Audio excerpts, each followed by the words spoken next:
Okay, it's the end of the session. This is Rosie, this is Violet, and this is their roadmap to success. We just got done doing some structured feeding. Now, I have videos on my website of thousands of different activities and techniques and exercises. This would be one of them. I call it structured feeding. So if you want to check any of these videos out that I've worked with other dogs so you can watch me do it again, just go to doggoneproblems.com. If you're looking at on your phone, it's going to be the second to the lowest box on the page when you click on dog training tips. That's where I have a search box. If you're looking at a laptop, it'll be on the right side of the page at the top. So what you want to do is just go down there, search for structured feeding. It'll come up posts I've done with other dogs where you'll be able to watch. The first video will be on structured feeding. It'll show you how to do what we just achieved. Remember, her word is Vittles, and her word is risotto. And you don't always have to use it. We use the same name of the first letter of their name, or first letter of the, you know what I'm saying. But you don't have to do that. You can call it pizza, pasta, sushi, whatever you want to do. If you want to change the word later on, that's totally fine. Just make sure for 3 months, every time that each dog takes its first bite of food, that you say the same command word for each dog. So they're going to have different words, like risotto and Vittles is their name. So every time for 3 months that she takes her first bite of food out of the bowl, we say Vittles. Make sure you say it normally, Vittles. Don't say Vittles. Yes, I know, that got your attention, didn't it? Dogs will respond better to a high-pitched voice, but the consistency is what's the most important thing. Yes, you're going to be wiggle butt, huh? Can you hang out here for a little bit? She's like, no, I want to go over in Brooklyn and see if there's any treats over there. We'll let her go and do that because we like that. Nope, you can't get on the deal though. She's like, no, I just want your treats. Okay, so the big problem with these dogs is really with her with separation anxiety. I don't think she has it so much. I think she's just following what she's doing. And so basically the dogs didn't have any real rules. They didn't have much structure. They were able to tell their humans when to pay them. So I want you to imagine how well behaved you would be at your job if your boss said, there's no more rules for you, there's no consequences, and whenever you feel like getting paid, you tell me, and whether you've done your job or not, I'll cut you a paycheck, no questions asked. That's going to be the most awesome job ever, but you're going to be the worst employee because you don't have any motivation to listen to them.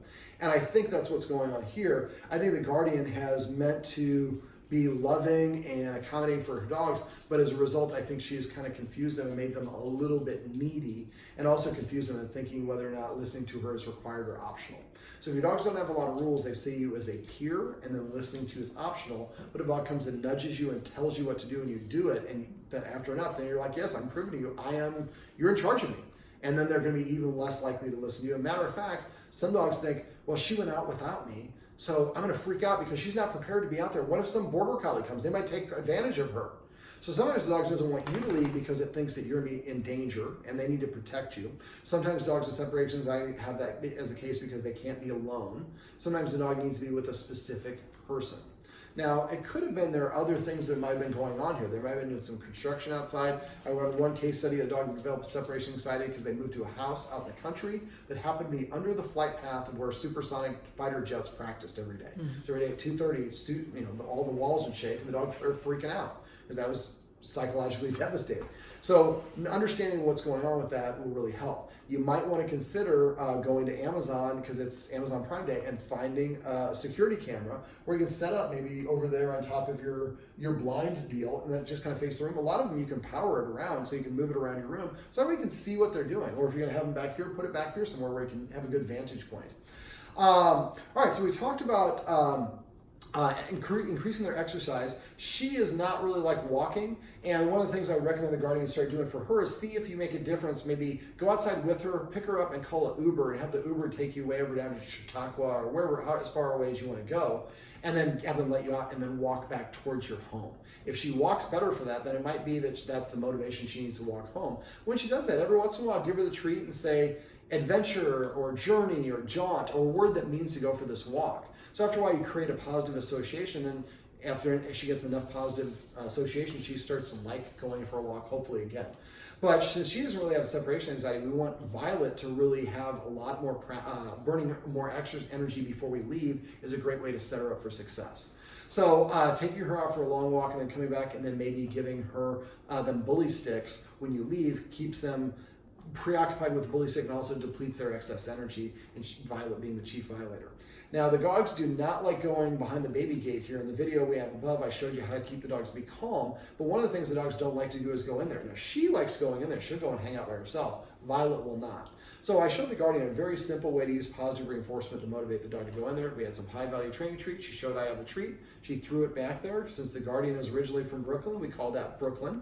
And so we help the dog practice going back and forth. And we just want to keep doing that. So I would like you to grab like 10 treats, and every once in a while just maybe go over there, stand there and throw 2 or 3 one at a time through there and say Brooklyn every time she licks it up. Then come sit down here. Then when she, and just after you do 2 or 3 in a row, she might go over there on her own. And when she does, then we throw the treat. And that's ideally where we want to get to. At first we throw the treat when she's out here to entice her to go there, but then we want to start rewarding her for going there. Right now, the only time a guardian puts her back there is when she's about to leave. So that's practice of the dog's freaking out. So with separation anxiety, what you want the dog to do is practice doing things you want. And yes, I'll see if I do have a treat. So if she goes back there, I'll throw a treat. So she's kind of lingering. There we go. So she just crossed the threshold on her own. Brooklyn. I threw a treat, something good happened, and she did it on her own volition. So that's really what you want to do, is that'll make it easier. Eventually say, Brooklyn, you just run in there, and then you go for the treat, and then you close the gate afterwards.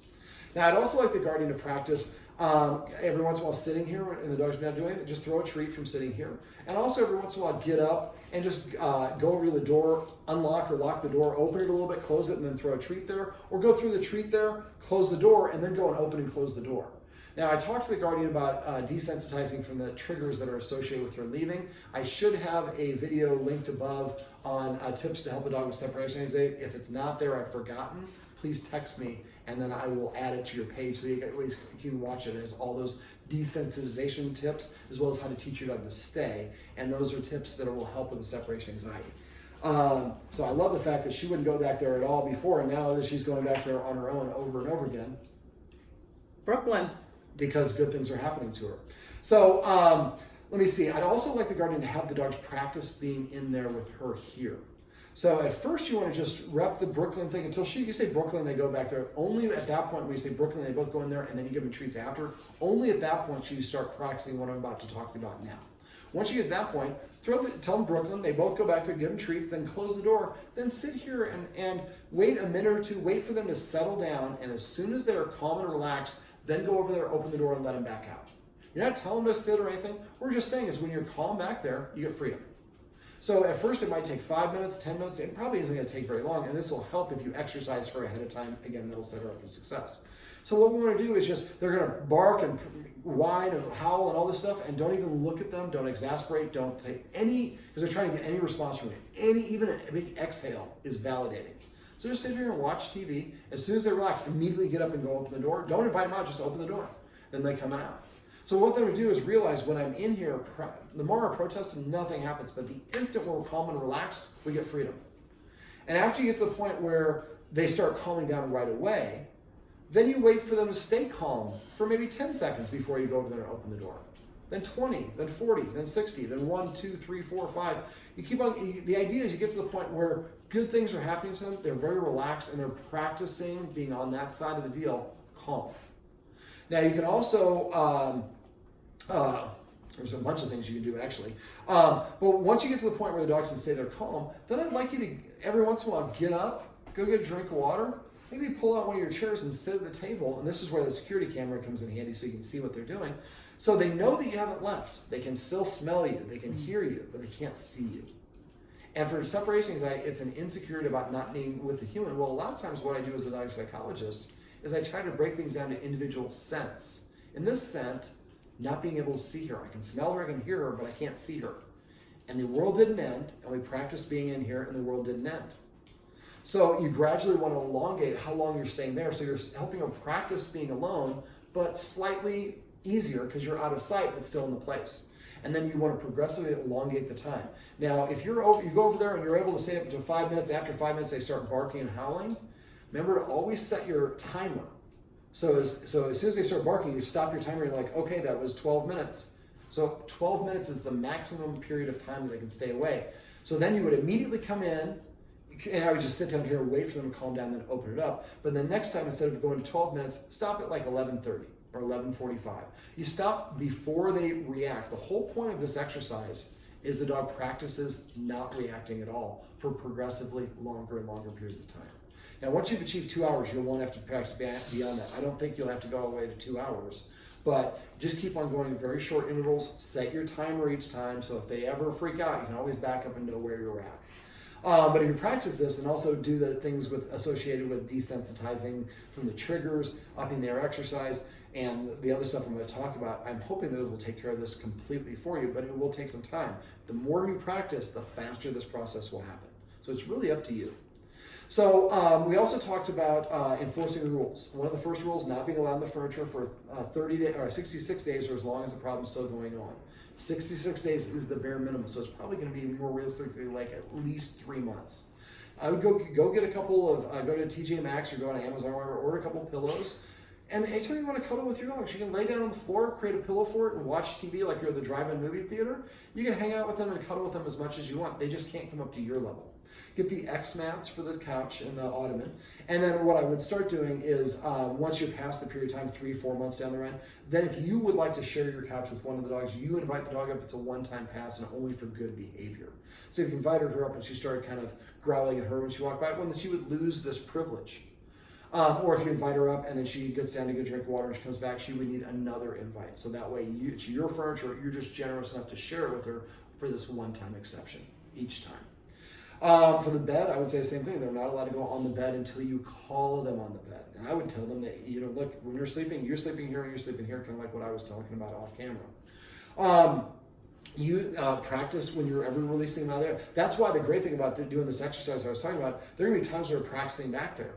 So again, now one of the rules I say is I make the dog sit before I open the door. Well, the video above will talk about keeping them calm in there, but if they're also practicing being in there, you're going to have a lot of repetitions of opening the door, letting them back and forth. So at this point, they should be calm because you're not leaving. And you just put them back, they've been back there calm. Then you go to the door and you tell them sit. If she sits, then you open the door and let whoever sat out. If they both sat, then you let them both out. If only one sits, only let that dog out. If they don't sit within 3 seconds, walk over here, sit down, and set a timer for 1 minute, wait 1 minute, and then go try again. Tell them to sit one time, give them 3 seconds to comply. If they don't, walk away, and this time wait for 2 minutes, then for 4 minutes, then for 8 minutes. Keep double length of time, but make sure when you walk away, you sit down. Standing looks temporary, transitory. Eventually, they'll start sitting. When they do, go up there and open the door for them. If they're getting up in the process of it, watch the video above. That'll explain how to do that again. So eventually, you should be able to get over there, go open the door, and have them stay seated. And then you say, "Come on," or whatever your word is, and they come through it. Now you can use the same principle I showed you in the kitchen to also eventually have them practice being in there with the gate open. So they can't transition that threshold until you say, "Come." Now, instead of the gate being the authority figure, their respect for you as an authority figure is what's keeping them behind the gate. And after a while, it just, I have so much practice being back there. This is what we do. We don't bark when we're left here alone because that's just what we do. We just go back here and chill out.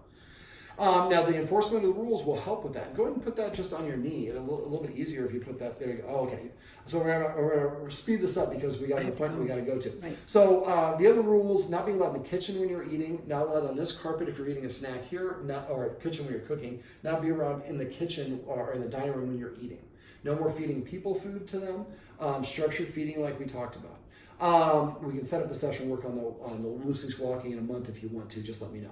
Now, we also talked about petting with a purpose and passive training. Petting with a purpose is if the dog comes up and tells you what to do, you're going to tell the dog to sit.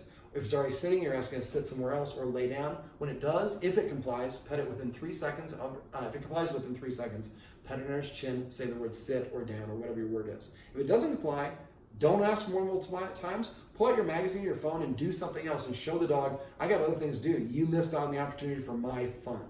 The more you withhold your attention, the more important and valuable it becomes. And eventually the dogs will be more motivated to listen to you to get it. So now what we're telling the dogs, if you tell the human what to do, nothing happens. But if the human tells you to do it and you do it, you get a reward. And they'll start sitting in front of you or laying down to prepay for the attention. When they do that, make sure you do recognize and reward them, otherwise they'll go back to jumping. And even if you want to pet them, make sure you ask them to sit or lie down before they do it. If they don't do it, don't pet them. Now, avoid reaching over their heads to pet them. Try to pet under the chin. You can pet anywhere you want, just avoid reaching over the head. Now, passive training is just waiting for the dog to voluntarily, organically offer you the behavior you want, which is right what we're doing right here. She just walked over there, went to Brooklyn for the 3rd time without any inclination whatsoever. The guardian's got her mouth open here behind the camera. She's really impressed, I think. And so I rewarded her. So that's a beautiful example of passive training, waiting for the dog to organically do the behavior on their own without any influence and just marking it and rewarding them for doing it. And so I shouldn't close the gate. not right now. For this, no, because we just want to say that going back, because right now, every time she goes back there, you close the gate. So I'm not going to go back there because that's when you go to abandon me. So now when she goes back there, good things happen and she gets to come back. So eventually you will close the gate and she will stay back there. But now she's spent time being back there and she went there calmly and on her own volition. After enough repetition, that's just normal. We just go and hang out in the hallway now. Because that's why, like at the beginning of this video, I talked about you practicing having them back there. That's what we were looking for, is for her to be nice and relaxed. And that's exactly what she is.